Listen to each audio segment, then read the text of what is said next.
Hello there. So you want to know how you can back up Telegram chats? This is going to be the only video that you'll ever need to watch on the internet. So with that being said, let's just get straight into the video. So since Telegram is so secure, you can't actually just go ahead and back it up directly from here if you go ahead and look for it.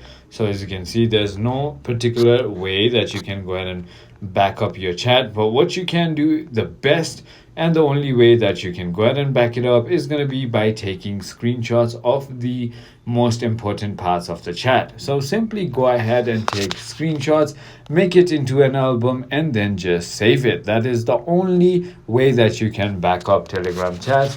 Back in the time, there was a export chat data option. However, I have not been able to find that because of the new update and whatsoever. So as you can see, there's no other ways to go ahead and do it. I hope this video was helpful to you. If it was, hit that like button and I'll see you on the next one.